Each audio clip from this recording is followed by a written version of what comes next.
आपने क्या फेस किया? वो क्या क्या स्ट्रगल थी? आप यहाँ मुंबई में तो इंजीनियर बनने आए थे? नहीं, वो एक बहाना था सर। अच्छा, बनना नहीं था? नहीं, अभी ये बहुत गलत है कि मैं ये भी बोल रहा हूँ, लेकिन मेरे मम्मी पापा डॉक्टर्स हैं। हाँ। तो उन्हें चाहिए था कि मैं भी डॉक्टर या इंजीनियर बनूं। हम्म। और उनका एक सपना था, तो मेरे पास एक ही बहाना था, और मैं ग्वालियर से हूँ। हम्म। तो वहां से ये ड्रीम रखना कि मैं मुंबई किसी तरह सब कुछ छोड़ के आ जाऊं और एक्टिंग के ऑडिशंस या मतलब फिर वो जो एक्टिंग घर से सीखना, भाग के मुंबई चले जाते हैं वो तो आप कर नहीं सकते थे? वो मैं कर नहीं सकता था वहां पे। हम्म। और मेरी फैमिली कभी अलाउ भी नहीं करती उस टाइम। एंड दूर दूर तक कोई ताल्लुकात नहीं था, दूर दूर तक किसी को जानते नहीं थे हम लोग, तो कुछ पता ही नहीं था यहाँ का। तो कैसे कैसे आपको सपना आया कि मैं फिल्म एक्टर बनूंगा? फिल्में देख देख के, देख देख के? फिल्में देख देख के ऐसा। ये सबको आता है जैसे? हाँ, से वो सिंपल, उसी से वो बीज उगा था कि अगर ये कर पा रहे हैं तो मैं भी कर सकता हूँ। तो वो ऐसा आता था कि मूवीज बहुत देखते थे हम, हर फ्राइडे कौन सैटरडे। किसको देख के लगता था ये कर सकता है तो मैं भी? वो नहीं बताऊंगा, लेकिन लेकिन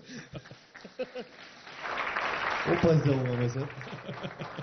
बट वो अच्छे ही लगते थे सब लोग, लेकिन एक खुद की भी एक कॉन्फिडेंस थी कि नहीं यार, मुझे भी बनना है और मैं करूंगा। तो मेरे पास ये बहाना था। पापा मम्मी को नहीं बोला? नहीं नहीं, उनको कभी नहीं बोला। और बहाना ये बनाया कि मैं, बहाना क्या मतलब, मैंने एग्जाम्स देना चालू किए जो कॉलेजेस मुंबई में थे या उसके आसपास।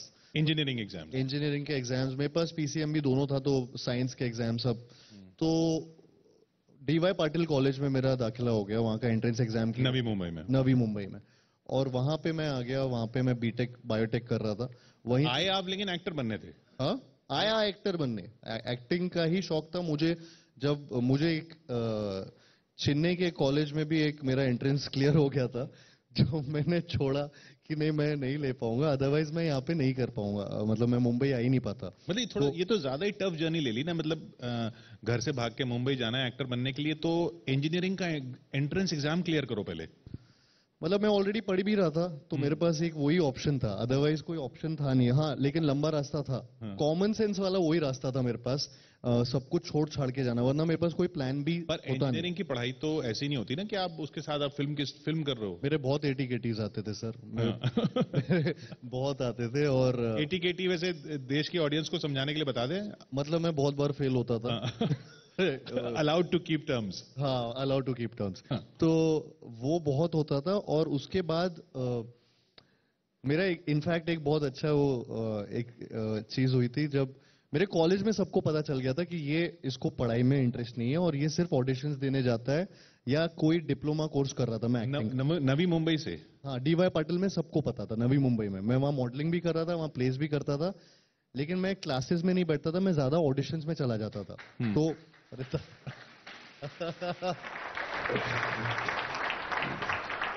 तो एक बार मेरी टीचर थी, तो मेरा, मैं एग्जाम था जिस दिन, वाइवा था मेरा।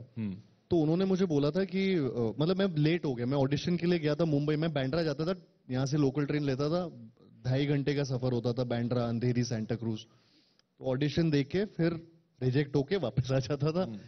तो एक दिन ऐसे ही था, एग्जाम था उस दिन, वाइवा था, वो मैंने छोड़ दिया। मुझे लगा था मैं शायद टाइम पे पहुंच जाऊंगा या 1 घंटा लेट होऊंगा, जो भी था।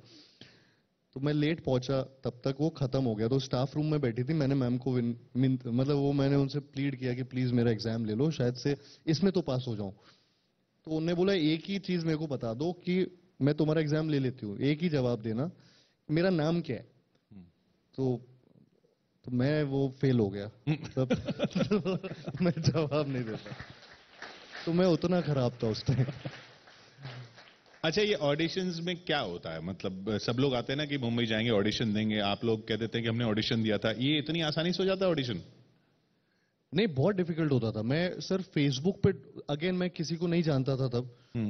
तो फिर मैंने थोड़ा सा दिमाग वापस लगाया कि मैं फेसबुक पे सर्च करता था, एक्टर्स रिक्वायर्ड या ऑडिशंस हैपनिंग इन मुंबई, ऐसी चीजें, कीवर्ड्स डालता था सर्च इंजन पे, और उससे ढूंढता था कि कहाँ पे ये किसी ने ग्रुप में डाला हो, किसी कास्टिंग एजेंट ने कुछ डाला हो।